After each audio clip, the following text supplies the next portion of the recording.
अस्सलाम वालेकुम एवरीवन। आज मेरे पास वो फ़ोन है जिसका मुझे काफ़ी अरसे से इंतज़ार था। आज मेरे पास फाइनली Realme 6 Pro मौजूद है और आज मैं करूँगा इसकी अनबॉक्सिंग। और वैसे इससे पहले फ़ोन कुछ कंट्रीज़ में ऑलरेडी अवेलेबल था, इंडिया में काफ़ी पहले से मौजूद था और वहाँ पर सुना है कि काफ़ी ज़्यादा सक्सेसफुल भी था। और आप में से अगर कुछ लोग इंडिया से देख रहे हैं तो आप लोग बताएं कि इसका इंडिया में फ़ीडबैक कैसा था। सुना है कि काफ़ी अच्छा था। सो फाइनली अब ये फ़ोन पाकिस्तान में भी लॉन्च होने जा रहा है और मैं तो इस फ़ोन को अनबॉक्स करने के लिए काफ़ी ज़्यादा एक्साइटेड हूँ क्योंकि इसके अंदर काफ़ी ज़्यादा ऐसे फीचर्स हैं जो कि मैं फर्स्ट टाइम एक्सपीरियंस करूँगा। जैसे कि इसका 90 हर्ट्ज़ का डिस्प्ले रिफ्रेश रेट, जिसकी वजह से आपको गेमिंग परफॉर्मेंस और डिस्प्ले काफ़ी ज़्यादा स्मूथ मिलता है। और बाकी भी स्मार्टफोन के कैमरा के बारे में काफ़ी ज़्यादा हाइप है, बैटरी के बारे में और स्पेशली इसका चिपसेट स्नैपड्रैगन का 720G का नया चिपसेट है, इसकी भी परफॉर्मेंस काफ़ी ज़्यादा अच्छी है। सो चेक करते हैं, अनबॉक्स करके ही पता लगेगा। So let's start the unboxing. So guys, before unboxing the phone मैं आपको इसके मेन फीचर्स कुछ बता दूं जो कि इसके बॉक्स पर मेंशन हुआ है, जिनमें से सबसे पहले इसका 64 मेगापिक्सल का क्वाड कैमरा सेटअप ऊपर मेंशन हुआ है जो कि 20 टाइम्स हाइब्रिड जूम भी सपोर्ट करता है। 64 मेगापिक्सल यानी कि पिक्सल क्वालिटी काफ़ी ज़्यादा यहाँ पर आपको मिलेगी। उसके अलावा इसके अंदर जैसा कि मैंने आपको पहले भी बताया 90 हर्ट्ज़ का स्मूथ डिस्प्ले, यानी कि क्योंकि यूजुअली फ़ोन्स के अंदर आपको 60 हर्ट्ज़ का डिस्प्ले रिफ्रेश रेट मिलता है, जिसकी वजह से जो कि नॉर्मल फ़ोन्स में आपको परफॉर्मेंस मिलती है वो होती है, लेकिन 90 हर्ट्ज़ की वजह से आपको परफॉर्मेंस डिस्प्ले की काफ़ी ज़्यादा स्मूथ मिलती है। यानी कि जैसे आपको फ्रेम रेट्स का आइडिया होगा कि फ्रेम्स पर सेकंड जिस तरह वीडियोस के अंदर होता है, वो जितना ज़्यादा फ्रेम्स पर सेकंड होते हैं उतने ज़्यादा स्मूथ होती है, इसी तरह डिस्प्ले का रिफ्रेश रेट का भी यही हिसाब होता है। तो इसकी मैं कंप्लीट डिटेल्स आपको कंप्लीट रिव्यू में दूंगा। अदर देन इस फ़ोन के अंदर आपको in display dual selfie camera मिल रहा है, यानी कि सेल्फी कैमरा भी इसके अंदर प्रॉबली 2 ही अवेलेबल है। और इसके अलावा बैटरी इसके अंदर 4300 mAh की काफ़ी बड़ी बैटरी है जो कि 30 वॉट तक फास्ट चार्जिंग भी सपोर्ट करती है।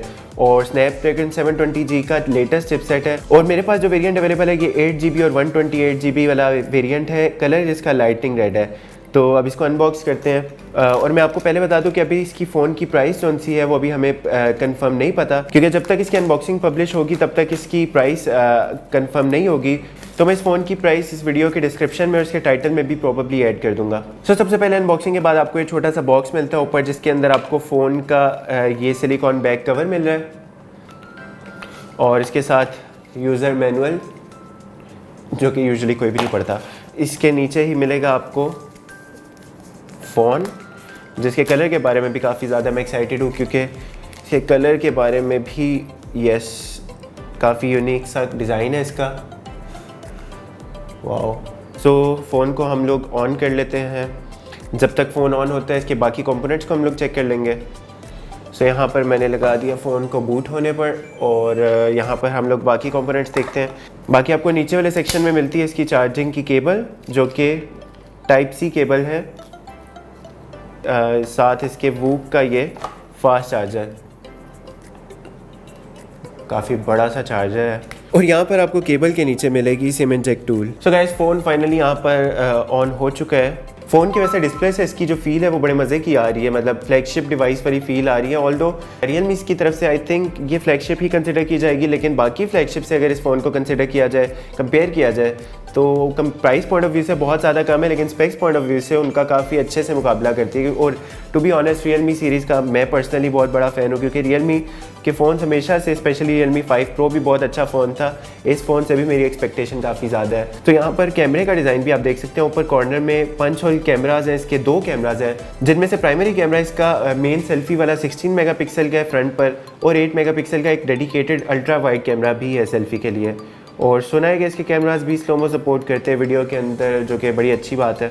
तो वो भी आपको कंप्लीट रिव्यू में मैं आपको यूज़ करके बताऊंगा। बाकी इसके कैमरास देख लेते हैं। यहाँ पर इसके 4 कैमरास हैं, जिनमें से ऊपर वाला 64 मेगापिक्सल का इसका मेन कैमरा लेंस है। 12 मेगापिक्सल का इसका टेलीफोटो लेंस है जो कि 2 टाइम तक ऑप्टिकल जूम भी सपोर्ट करता है और अप टू 20 टाइम तक हाइब्रिड जूम भी सपोर्ट करता है। बाकी 8 मेगापिक्सल का अल्ट्रा वाइड लेंस है और 2 मेगापिक्सल का इसका डेडिकेटेड मैक्रो लेंस है। फुल HD का IPS डिस्प्ले आपको इस फ़ोन के अंदर मिल रहा है जो कि कॉर्निंग गोरिल्ला ग्लास 5 की प्रोटेक्शन के साथ है। वैसे आई वंडर इसके अंदर IPS क्यों डाला गया, इसके अंदर सुपर एमोलेड डाल दिया जाता तो बहुत ज़्यादा आउटक्लास हो जाती स्क्रीन, क्योंकि 90 हर्ट्ज़ का डिस्प्ले रिफ्रेश रेट तो है, लेकिन उसके साथ साथ अगर सुपर एमोलेड भी हो जाता तो क्या ही बात थी। और गाइस, यहाँ पर मैं आपको इसके Realme के UI के बारे में भी बता दूँ। इसके अंदर Realme का अपना UI है जो कि एंड्रॉयड वेरिएंट 10 के साथ आपको मिल रहा है। इसकी लुक काफ़ी हद तक स्टॉक एंड्रॉयड जैसी है, जो कि बहुत अच्छी बात है क्योंकि मुझे स्टॉक एंड्रॉयड वाली इंटरफेस और सारे आइकन्स वगैरह काफ़ी पसंद है, क्योंकि यहाँ पर आप देख सकते हैं ऑलमोस्ट स्टॉक एंड्रॉयड जैसी ही लुक आ रही है। तो ये भी इस फ़ोन का एक बहुत बड़ा प्लस पॉइंट है कि आपको परफॉर्मेंस आई थिंक काफ़ी ज़्यादा स्मूथ मिलने वाली है। बाकी इसके कैमरास को भी टेस्ट कर लेते हैं। इसका जो प्राइमरी लेंस है 64 मेगापिक्सल वाला, स्पेशली वो। यहाँ पर मैं एक सैम्पल लेता हूँ, क्योंकि पिक्सल साइज़ अगर फ़ोन का ज़्यादा है तो उसके अंदर इसका मतलब ये होता है कि आपको जूम इन करने का, यानी कि क्रॉप वगैरह करने के लिए मार्जिन आपके पास फ़ोटो में पोस्ट का मार्जिन बहुत ज़्यादा होता है। यहाँ पर आप देख सकते हैं काफ़ी दूर तक भी इमेज को जूम करने पर पिक्सेलेट नहीं हो रही इमेज। तो इसका मतलब वाकई में इसका कैमरा की परफॉर्मेंस काफ़ी ज़्यादा अच्छी होने वाली है और मैं तो काफ़ी ज़्यादा एक्साइटेड हूँ। So let's see. और यहाँ पर डिस्प्ले रिफ्रेश रेट भी मैं आपको दिखा देता हूँ, अगर तो कैमरा सही तरह कैप्चर कर पाता है, नहीं तो मैं आपको कंप्लीट रिव्यू के अंदर ही इसकी सारी मज़ीद डिस्प्ले की परफॉर्मेंस की, कैमरा की सारी डिटेल्स मैं आपको कंप्लीट रिव्यू में दूंगा। यहाँ पर आप देख सकते हैं कि जो डिस्प्ले की परफॉर्मेंस है वाकई में काफ़ी ज़्यादा सिनेमैटिक फील हो रही है और 90 हर्ट्ज़ रिफ्रेश रेट का वाकई बहुत ज़्यादा मज़ा है। ये फीचर आपको गेमिंग में स्पेशली आपको बहुत ज़्यादा मज़ा आने वाला है, क्योंकि आपको परफॉर्मेंस बहुत ज़्यादा स्मूथ लगेगी, क्योंकि एक तो फ्रेम रेट तो आपको अच्छा मिलेगा ही, उसके साथ साथ रिफ्रेश रेट भी जब आपको अच्छा मिलेगा तो उसके थ्रू आपको परफॉर्मेंस को, यहाँ पर आप देख सकते हैं बिल्कुल जिस तरह एक्चुअल में कोई सब्जेक्ट मूव हो रहा है वैसा फील हो रहा है। इससे पहले ये फीचर आई थिंक सिर्फ 1-2 फ़ोन्स के अंदर ही अवेलेबल था, जो कि बहुत ज़्यादा महंगे फ़ोन है कंपैरेटिवली इस फ़ोन के।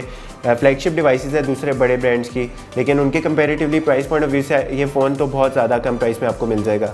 So guys, this was the unboxing video of the phone. अगर आपको इसका कंप्लीट रिव्यू भी देखना है और अगर आपको इसकी गेमिंग परफॉर्मेंस, कैमरा परफॉर्मेंस और ओवरऑल फ़ोन के बारे में सब कुछ जानना है, तो उसके लिए आप हमारे चैनल को ज़रूर सब्सक्राइब करें, ताकि मैं जैसी रिव्यू को अपलोड करूँ आपको उसी टाइम नोटिफिकेशन मिले और आप उस रिव्यू को देख के इस फ़ोन के बारे में सभी कुछ जान सकें।